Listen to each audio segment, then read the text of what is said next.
All right. Good morning, everyone. Oh, good afternoon. So, another segment of LinkedIn Perspective, and with my co-host Marcus Newcomb from over there in Switzerland.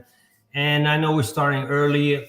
Normally, it takes a little bit longer than normal to start early, but we had a great conversation this past last week, and we're going to continue to see what we can do to better help individuals, like we talked about before, Marcus, as far as helping individuals in the growth. We have different types of subjects, and just tell them, share with you, Marcus. Tell them a little bit about yourself and what you've been doing this past week with the individuals that we're talking about as well. Go ahead. Thank you very much. I'm really looking forward to having another show with you. And I just want to start by saying, guys, whoever listens here, this show is for you. So please start writing in questions you're having, comments you're having. Hiram and I love to really dive deep into what bothers you and how we can help and support you the best. So that said, I'm Marcus Newcomb. I'm living in Switzerland, being married to a wonderful woman from Boston. And we've been living here for 15 years, and I've been always connected to the US. Major clientele is in the US. So I just love working with corporations. I love working with people. There's just something about the US, the drive, the possibilities, the can-do mentality, which I just love it. So what I'm doing, Hiram, is I'm a leadership catalyst. And as I just explained to you in the intro when we talked, a catalyst is taking something and molding it into a different form. So you can picture it as follows. I'm working with corporate leaders, meaning C-suite. I'm working with managers and with entrepreneurs because, I realized my clients, they all have this famous glass ceiling above their heads where they say, it's amazing what I've accomplished, but is this really it? Or is there more to my life? And you know what I figured, Hiram? It's lack of courage to actually push those boundaries and to pursue the aspiration. That's something we'll be talking about your own life as well. And you see, the beauty is once someone really gets that courage to push those boundaries and pursue the aspirations, the results, they're very tangible. It's increased influence, increased impact, increased income, and mostly it's personal fulfillment. Yeah. So this is about me. And basically, you can say I'm a challenger because I love to challenge people who are high performers and say, help me to get to the next level. So that's in short about me. And what I've been doing is I've been doing a lot of catalyst work this week. Wonderful stories. I know, as I stated to a couple of people this past week, I'm going to be doing another broadcast tomorrow. Prior to 9/11, I'm going to be doing it with a Marine. But I shared with everybody else exactly how, in my darkest times, how I questioned myself and my capabilities, and you happen to come in there. Now everybody is starting to see the actual positive side and the potentials of what's going on in my life, as far as, hey, how is it that you become a strong influencer? How is it that you're able to create these type of contents that people are dying to see? And I said, it first is a gift. And the other thing is I'm more relaxed because I have the guidance and the correct mentorship to be able to be a strategist, right? As you pretty much coach me into a better perspective, also stating that, other opportunities when it comes to job interviews, when it comes to opportunities like this. Now people want to know, and this is where you come in, because if it wasn't for yourself to be able to come in and coach me or give me some serious constructive criticism about myself, I would still be in that rut that I was 4 months ago. Yeah, correct? I agree. Yes, I agree. Yeah. And probably much worse than I met you 4 months ago, most likely. Yeah. Because you see, you are basically a prototype of what I'm talking about, Tyron. Because when I met you, I think that is something I said to you very quickly. You are basically your own worst enemy with your Mhm. mindset. And the thing is, literally, I realized the mindset is based on beliefs. You had certain beliefs. So remember, within one session, we were able to basically disable those beliefs, Mhm. move them out of the picture. And you see what's really interesting? I just realized that a couple of days ago that what I'm doing is basically I'm a surrogate. I'm coming into my client's life, realizing they lack courage, they lack clarity, they lack awareness, they lack confidence to really do what they could be doing. And I'm actually kind of taking over that role in their lives. Mhm.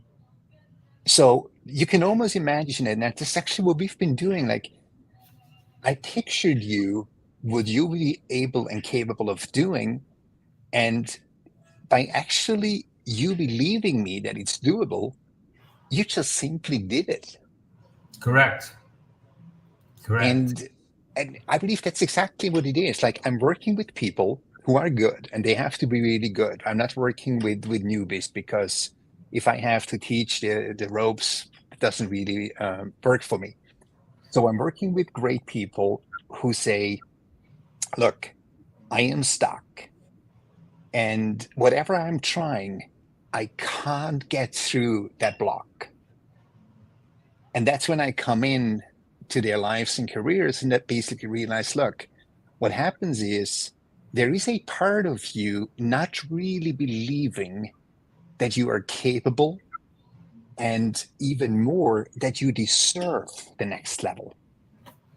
And that's when I say, look, imagine you're a pianist and I'm coming into your life as a master pianist, and I tell you, Hiram, you have the talent. Keep doing what I'm teaching you, and you will excel. And simply because me believing in you, you are becoming better.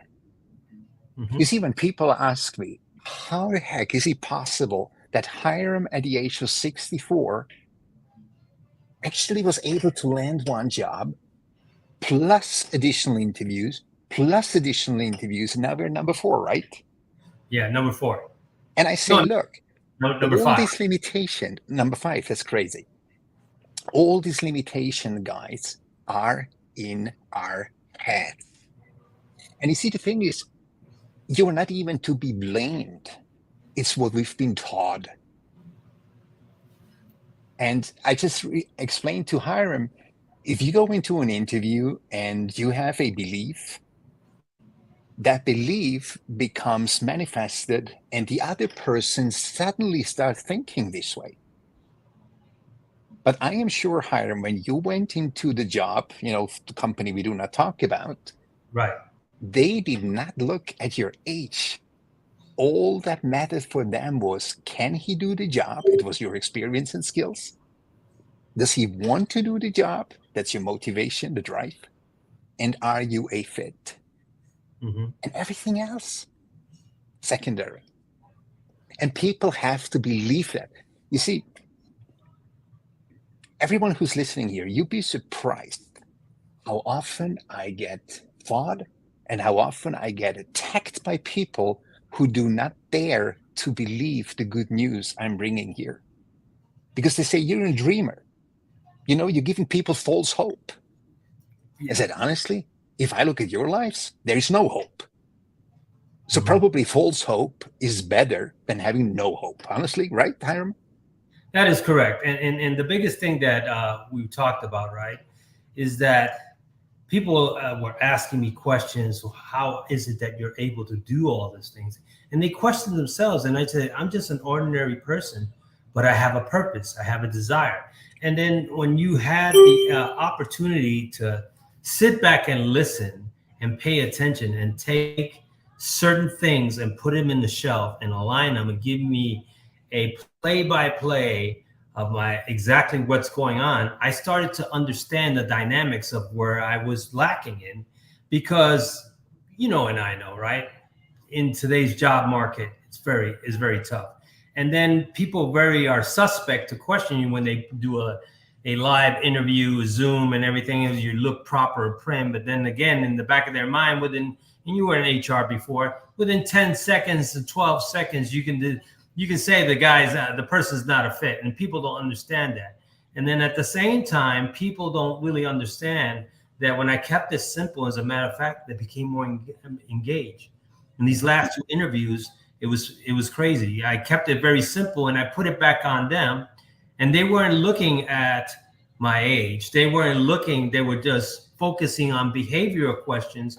But at the same time, Marcus, you understand, as an former HR representative, as you stated before we talked, if they look at the resume, you're going to be hired. But now we're going to be able to do the Q&A sessions to see if you're a fit. Correct? Mm-hmm. Mm-hmm. Yeah, you can pretty much look at it if we have the three layers. The can I do the job? Do I want to do the job? And am I a fit? When you send in your resume, Hiram, what actually happens is they check, can he do the job? That's all they're interested at the moment. Mm-hmm. And that is pretty much the qualifier.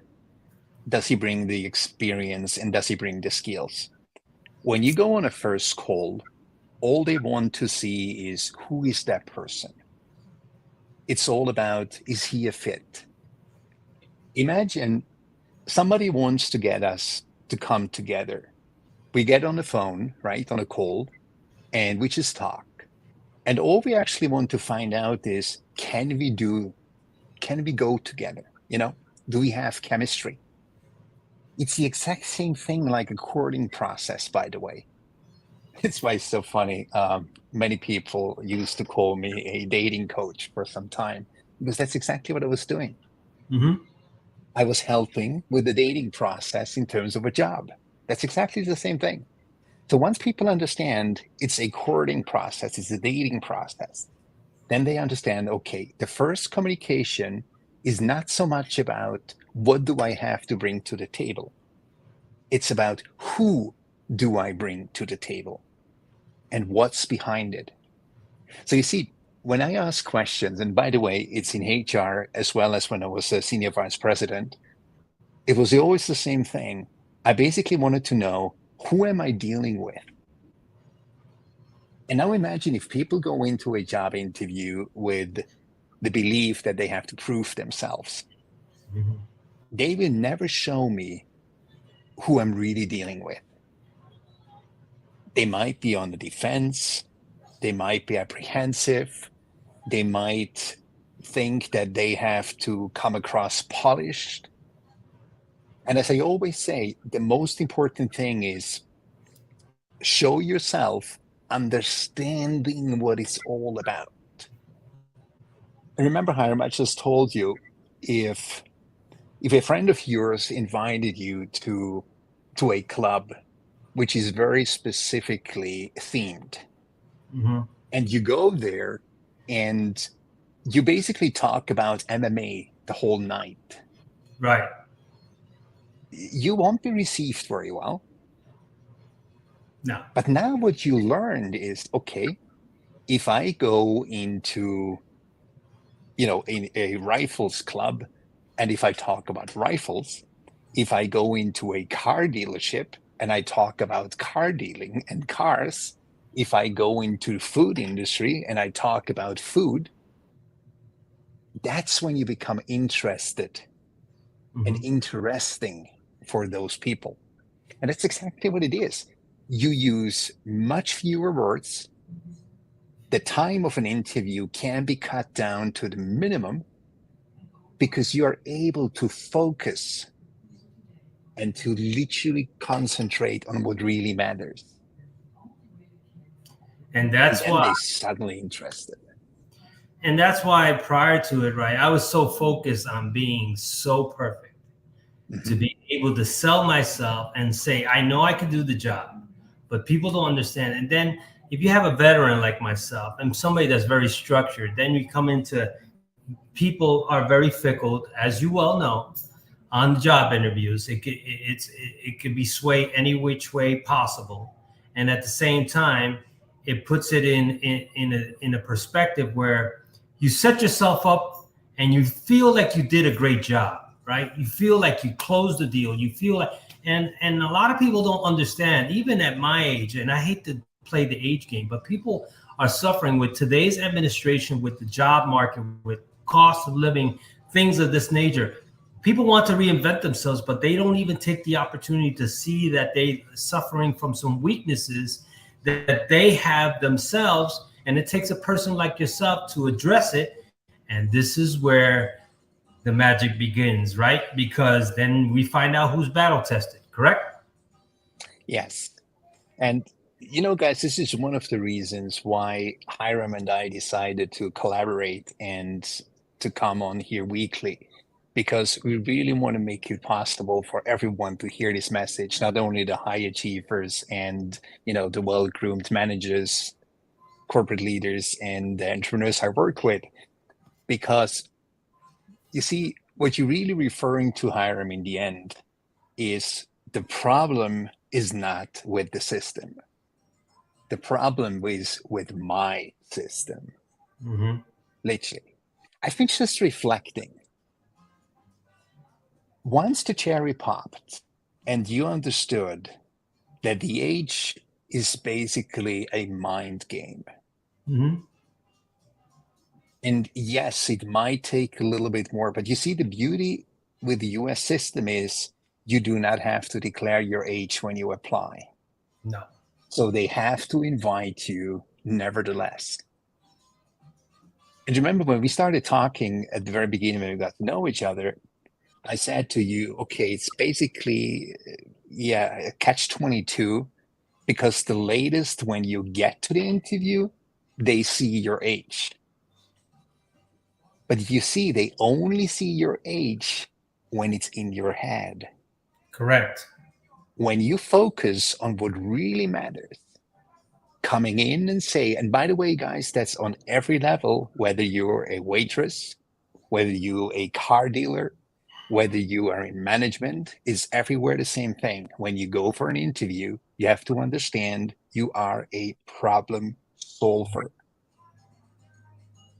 You can imagine, Hiram, I never invited someone because I was bored. Mm-hmm. I never invited someone to try out my newest coffee at the office. But that's somehow how it felt. I wondered, why did this person even apply for a job? And some really understood it.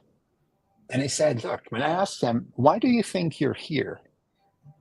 They said, sir, I have realized you have a problem, and you stated that problem in your job ad. And I believe I could be part of that solution. You see, guys, if people really understood that they are problem solvers instead of job seekers. Because I can promise you, Hiram, if someone goes for a job, it's 50-50. Yep. They have lost. They have lost. But remember, when you went through the frustration in terms of, I said it, I believe, very clearly. I said, Hiram, nobody is interested in you. Remember that? Yep. Nobody cares about Hiram Figueroa.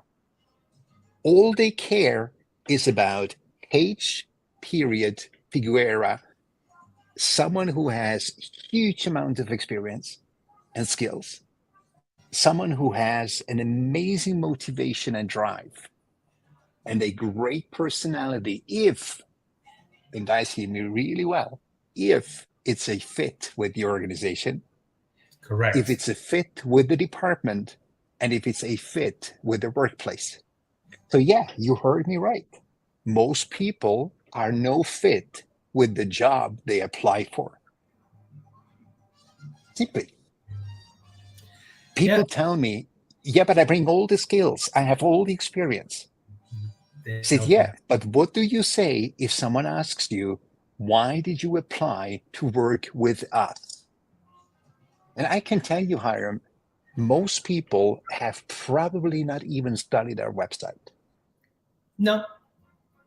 And sometimes I really, pushed it a little bit further. And I said, tell me industries you wouldn't want to work.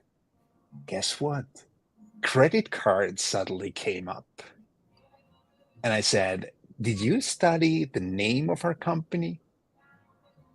Oh, yes, of course. Did you study the website? Yeah, of course. Okay, do you realize what we're doing? And then they realized they were in a freaking credit card company. That's how far it goes. Educated people, they only focus on the job. They only focus on them. I am the job seeker. I am the one who has no job. Instead of understanding, hey, age, fortunately, as I said, let me please repeat it, Hiram. Age in the US is the best thing that actually can happen to you if you understand how the game goes.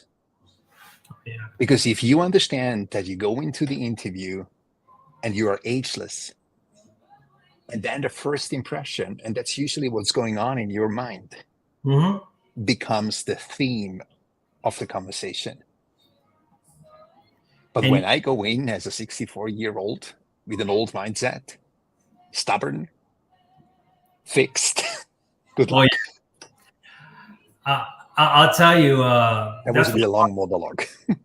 Oh, no. But to your point, I got to make this announcement. If you like this segment of LinkedIn Perspective, share it, like it, tag someone. This is a virtual town hall for the LinkedIn subscribers here on LinkedIn platform. And if you have any questions, feel free to text or make the comments known to Marcus or myself. We'll be happy to answer it. We'll leave your questions up there as well. And to let you know, more or less, as we got people answering questions here, but we'll give them some opportunities. But to your point, we got a question right here. Hold on, Schmidt.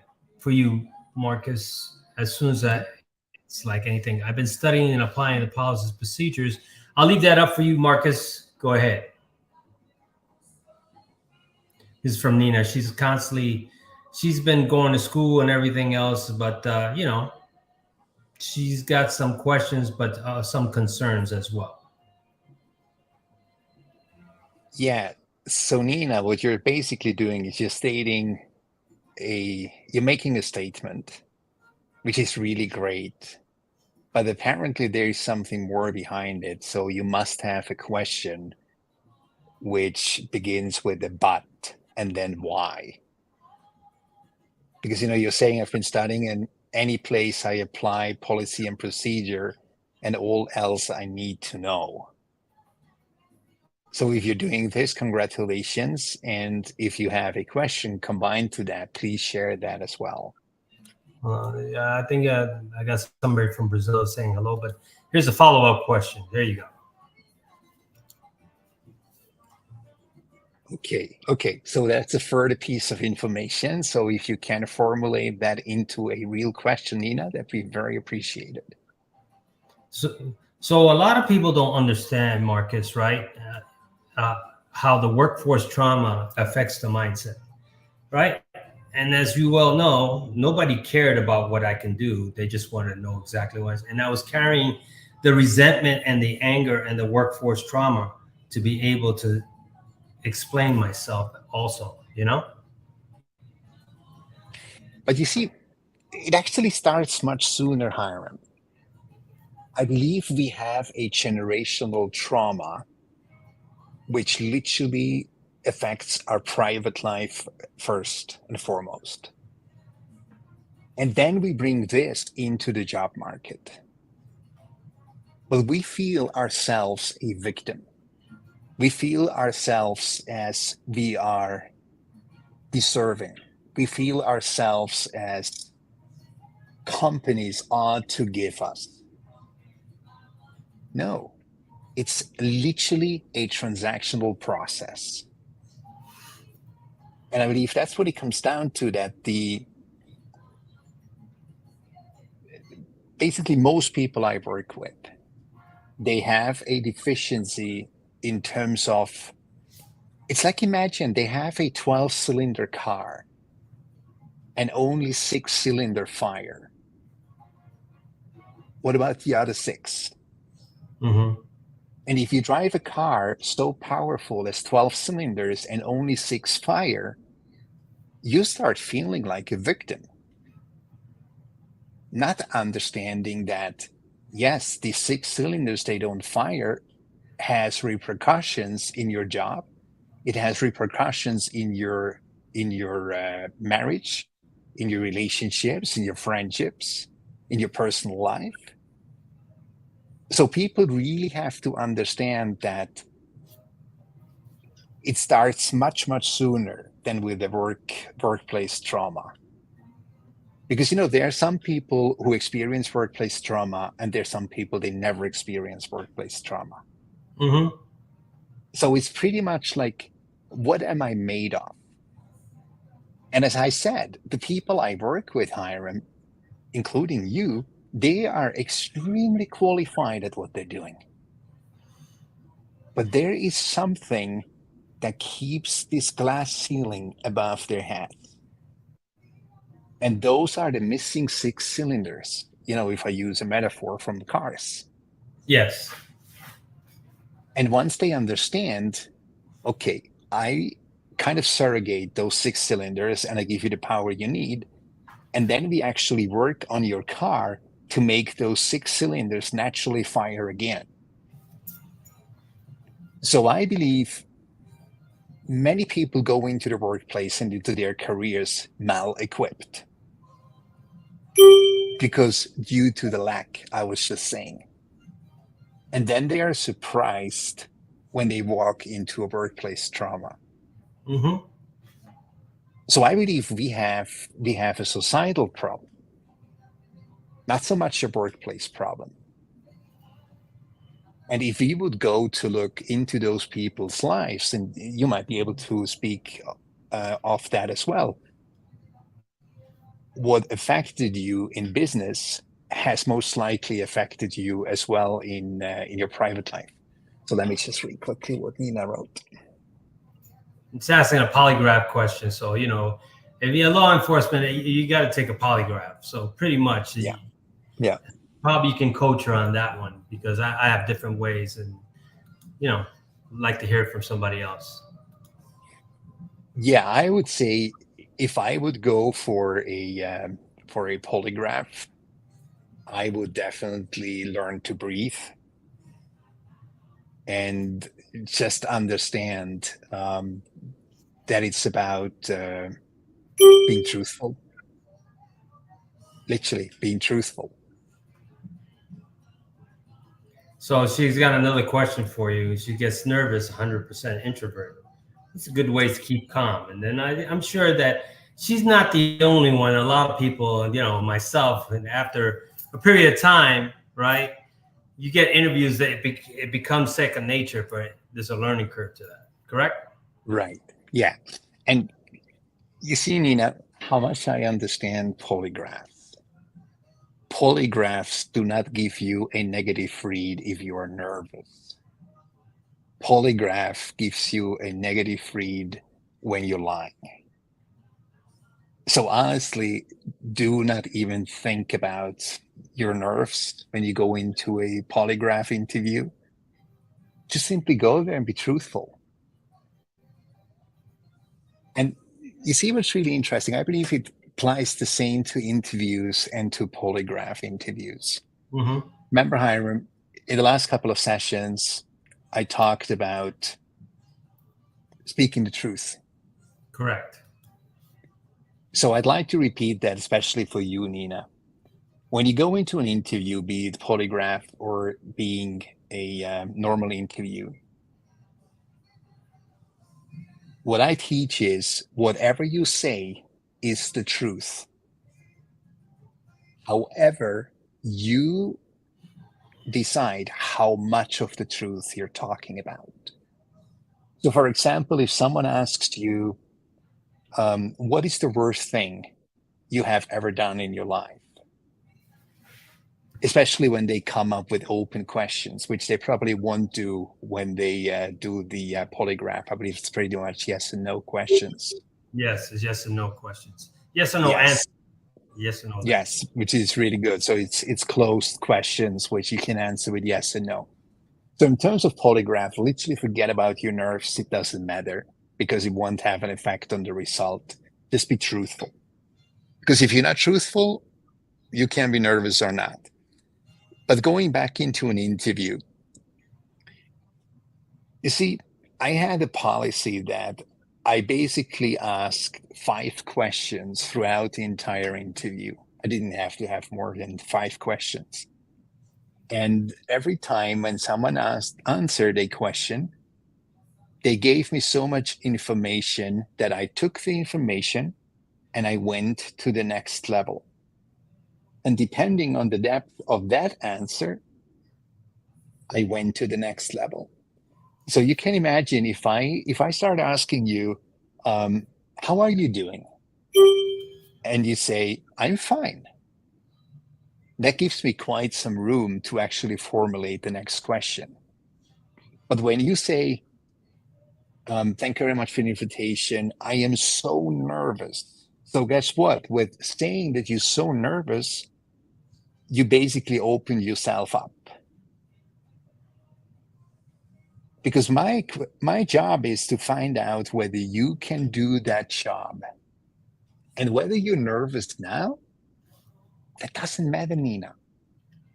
Believe me, I've been conducting hundreds of those interviews. And in each interview, I've been nervous.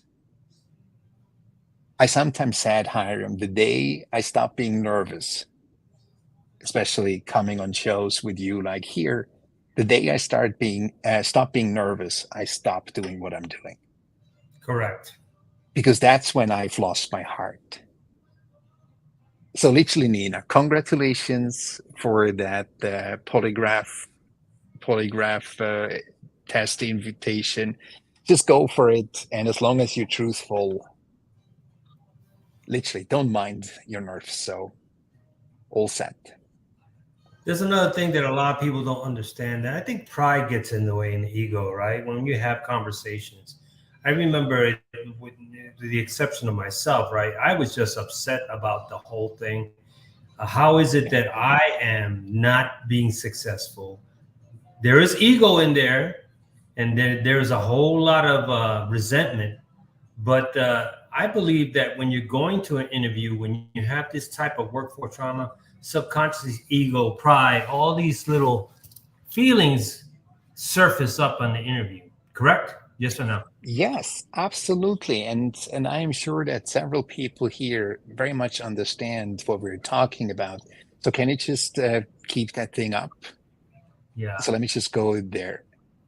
Yes, Yeah. but you can be sure that the heartbeat monitor will not give you a negative reading if you are nervous. The thing is, like, those people who do the polygraph test today, Nina, they are not doing it for the first time. So they very much know if they see Nina Chandra, they understand she's nervous. They understand she's not so comfortable. And honestly, with polygraphs, you're not supposed to be comfortable right away. It is a stress test.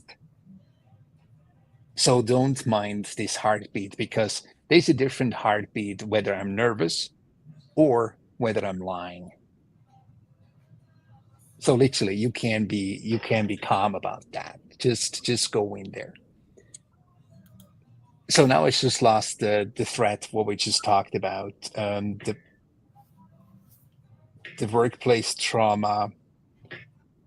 And what was the conclusion of yours, Hiram? Sorry, I just wanted to make sure that. We'll go back, but Gerald, who's happened to pop in, he just wanted to be able to share something with you and read that. I'll give the platform to Gerald first. Yeah, so Gerald, this is really an interesting reaction of yours. That's, by the way, something I hear from so many of my clients, Gerald and Hiram, and whoever listens to here. They say, Marcus, you are feeling nervous? I say, goodness me.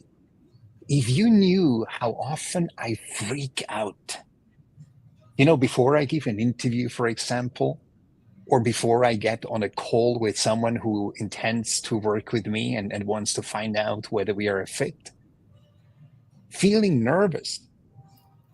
I'm not sure whether you guys remember Luciano Pavarotti, the big opera singer, right?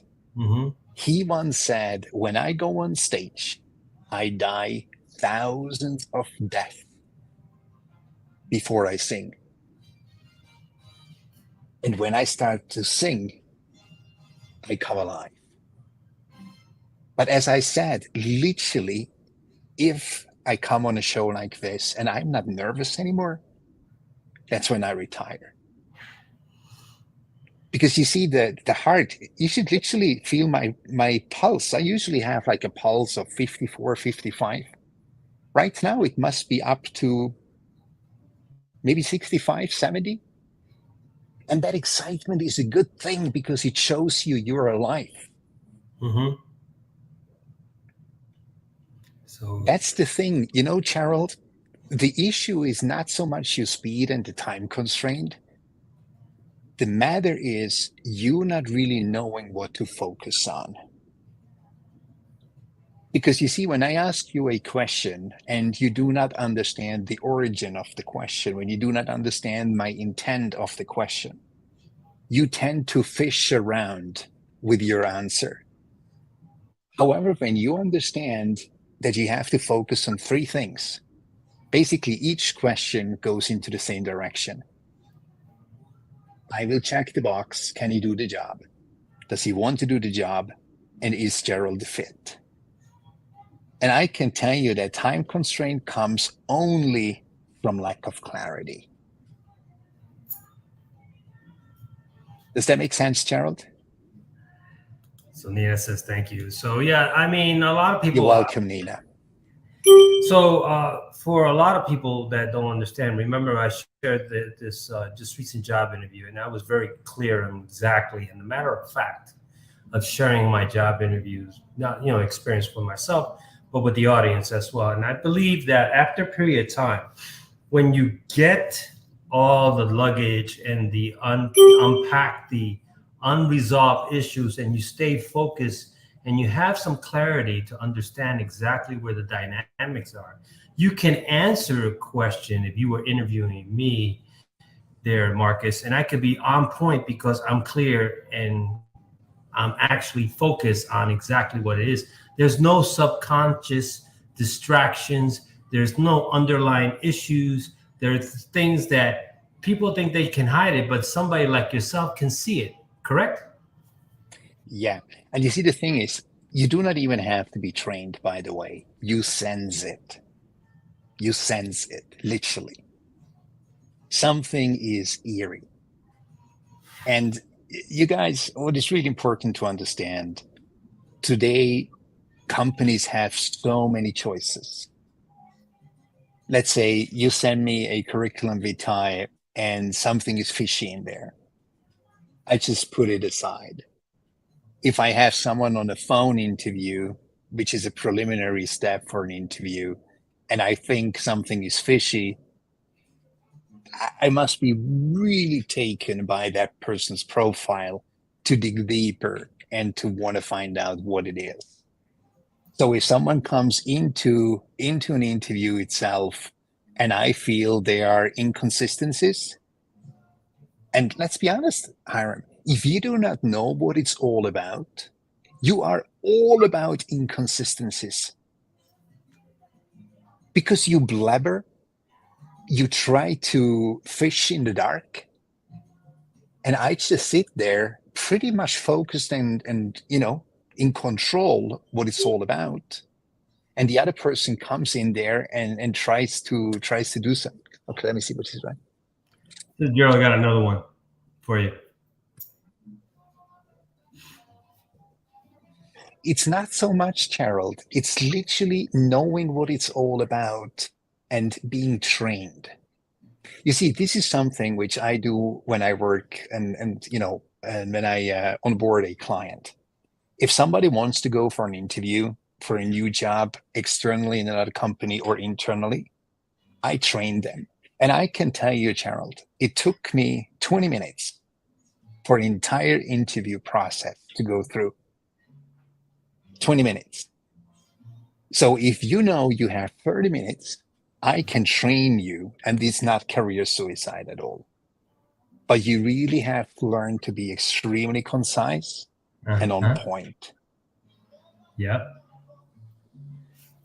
Because you see, the thing is like, if I'm the company, I make the rules. And if I say, Gerald, you have 15 minutes to prove to me that it's worthwhile investing another hour with you, then you can tell me it's career suicide or not. The only reason why it's career suicide is because you are not used to. So let's be honest, guys. Interview, and I think I said that in the last session, interview is something which people believe is common sense. It's not. It is not. Interviews is literally something we have to learn. We have to train. We have to practice.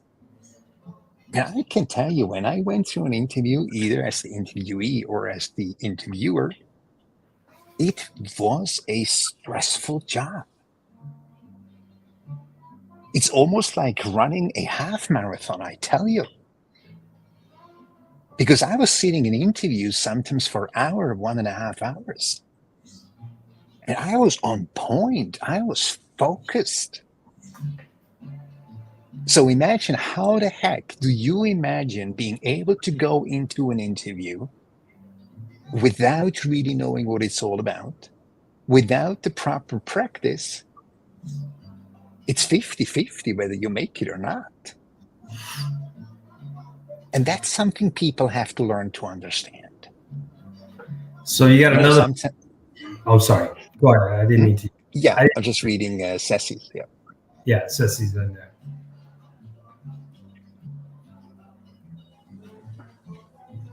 Absolutely. Absolutely true, Ceci. Yeah. Yeah.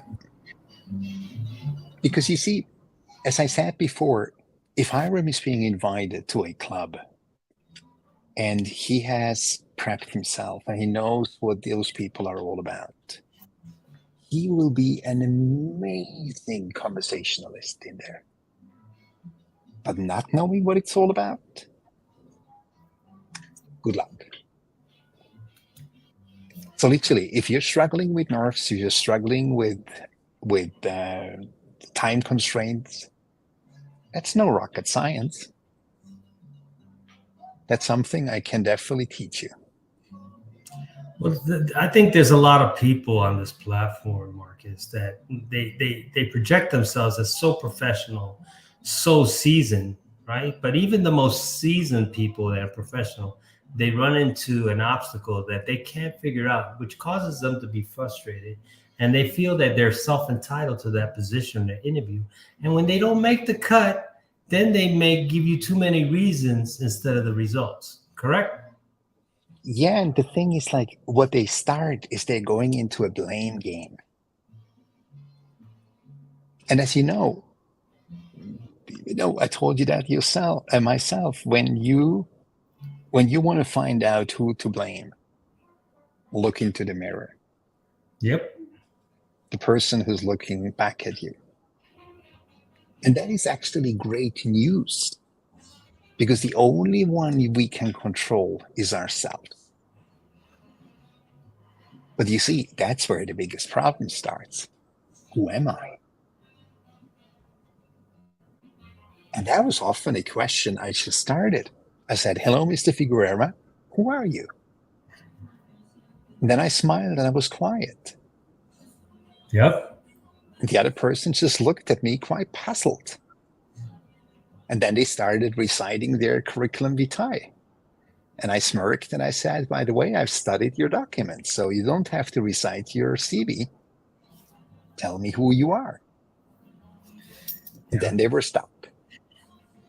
Literally, understand, guys, that interview is a stress job. Interview is nothing your parents have taught you. Interviews is nothing school has prepared you. And hear me well, interviews is nothing university has prepared you. whatever title or degree you have. It is Mhm. literally something we have to understand. Imagine I've just prepped a client of mine who went for a $150,000 job. What do you think? Can I just say to them, just wing it, just No. wing it? No, that guy studied the COO on all different platforms which existed, studied HR lady, studied the chief executive officer, literally as if they would go into a negotiation process. And that's what people have to understand. Goodness me. Even if I go for 60K is a lot of money for a company. So Gerald got another question for you, and he's we Yes, talked about this. yes. And I can literally tell you, Gerald, I believe you are on point. So I highly recommend that you book a call with me very soon because I can really help you make the pivotal changes we talked about to get to the point where you can change the trajectory of your life. So before we end, Hiram, let me give you an example which I shared this afternoon with a client. Mm-hmm. If we have a tree, the tree has the crown, the tree has all the leaves and has all the branches, and the tree has the trunk. People try to change the optics and do cosmetics with the tree, and they feel that's the tree. When a psychologist asks you to paint a tree, what they want to see is whether you actually paint and draw the roots, right? So what Mm-hmm. it comes down to is the entire root system is the system, and all the roots itself are our beliefs. So basically what it says is our beliefs about ourselves, about life, about job, about interviews dictate how we think, how we feel, and in the end, how we act. So what I'm doing is I'm going into the foundation of a person and help them to change and adjust their belief system. A dear friend of mine, he asked me a couple of days ago, are there more than one paradigm? As I said, look, the paradigm can be seen as the entirety of all the beliefs I'm having. And it is our beliefs which drive our actions. So people tell me, can you help me with interviews? I say, yeah, I can, but it's futile. It won't work. Because when you go into the interview, you won't go with me. You might have me on the shoulder as my clients do, and I whisper into their ears subconsciously. But as soon as they're under stress, they fall back into their old self. So what we've done with you, Hiram, very explanatory. We have literally dig very deep within 1.5 sessions with you, 1.5 hour sessions with you, and Yes. made those changes in your foundation. And that's what And I'm saying. If someone is really interested, so reach out to me and we can have a chat. well, a lot of people don't understand. They feel everything is suspect, right? Because here's what I've learned in social media, especially on LinkedIn and on this platform. People look at people's profiles. It's very nice. There's all the accolades. It's this and this and that. I've done this and this and that. I got an "I love me" wall. Well, the "I love me" wall doesn't get you the job or the money No, or no. to credibility. Now, a Yeah. lot of people don't understand that, even myself, for a period of time, I worked since I was 15, then ran into a roadblock. I can honestly say that roadblock just messed me up emotionally, Hmm. mentally, Hmm. spiritually, physically. I couldn't even, I questioned myself. And then, as you stated, I was my worst enemy. And then people don't want to put themselves out there and be transparent. How can that happen to you, Hiram? Well, guess what? Life happens and it happens to the best of us.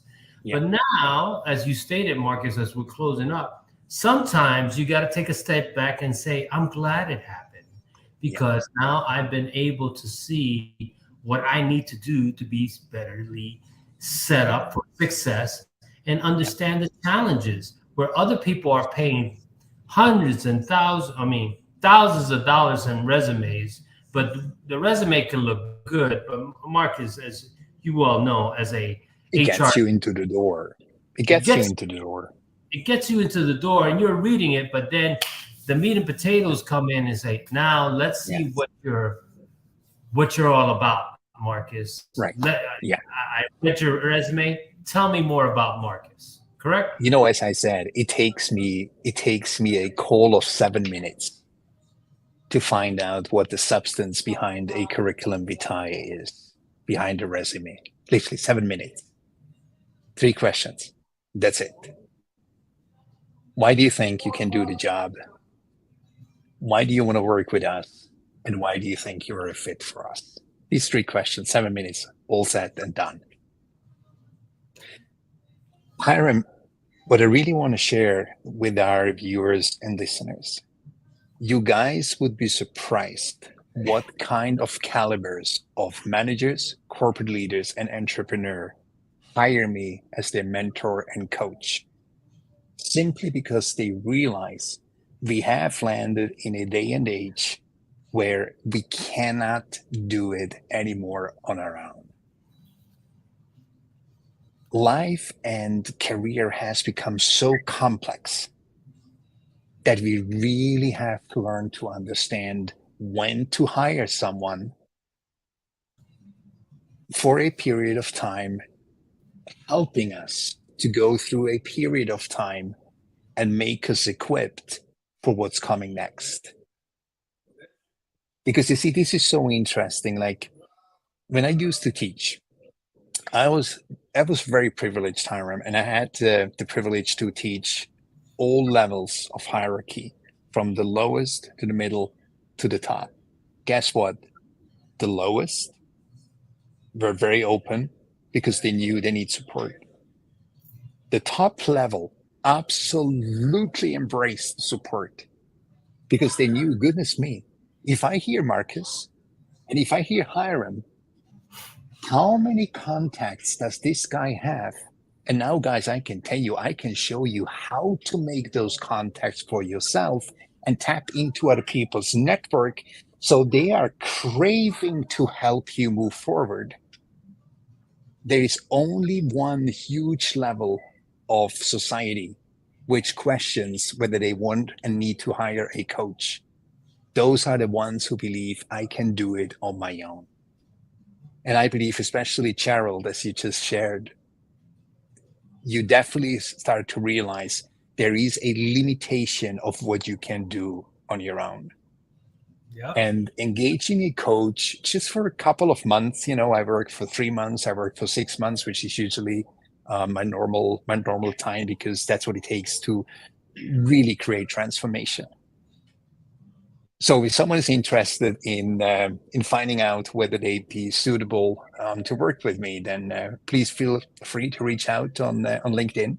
You see, my name is Marcus Newcomb. That's what I have on LinkedIn. It's marcusnewcomb.com, my website. And let's have a chat.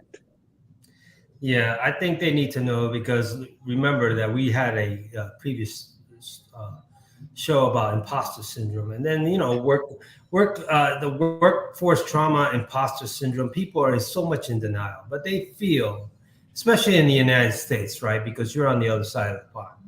Americans and this, they feel so self-entitled, but they resent the fact that they're not being selected. And they're in denial when they're suffering from imposter syndrome that doesn't help them to be so successful, to be able to reinvent themselves, just like I did. Correct? Yeah. Yes. That's And it literally comes down to understanding if I cannot break through that glass ceiling. No, it's not the system. It's me who's not equipped enough to have the tools to break through that glass. And this is what I'm doing. This is what I'm doing on a daily basis, Hiram. I'm coming into people's lives, into their careers, and I'm helping them to learn how to break through that glass ceiling. Especially female leaders, female managers. I love the tip about learning as much as possible. Team interviewing me. We meet you Friday for my homework. Fantastic, Ceci. I'm so happy to hear that. Best of success. I don't have to wish you luck. It's actually best of success. So maybe we can just use the time for Ceci to once again iterate the 3 steps. So Ceci, if you focus on, can I do the job? List out your experience. Make sure that you understand, based on your resume, what were the positions that proved to me that you actually can do the job, and the same with your skills. Then you ask yourself, why do I want to do the job? What drives me? And then you ask yourself, why am I a fit as a person to work for this company?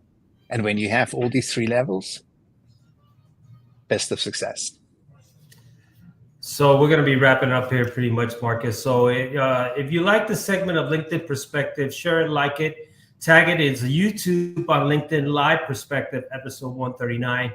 Marcus and myself will continue to be able to do this show.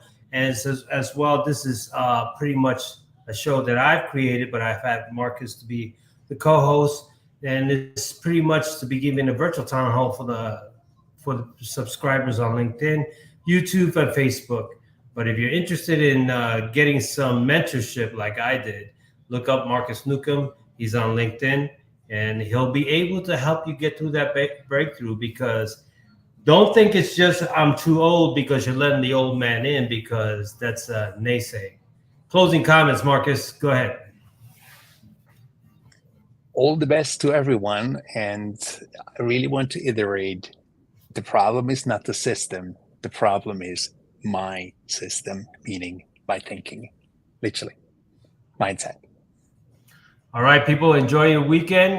Tomorrow, I'll be having a different podcast with a Marine Corps combat veteran, and we're going to be having a discussion about pre-9/11 of after 22 years, what happened. So Simplify, if you like this segment of LinkedIn Perspective, you like the show with Marcus and myself, make comments, share it, tag it. If you want to reach out to Marcus, look him up on LinkedIn and DM him. So stand by, Marcus. Enjoy your weekend. All to the best. Have a great time, guys.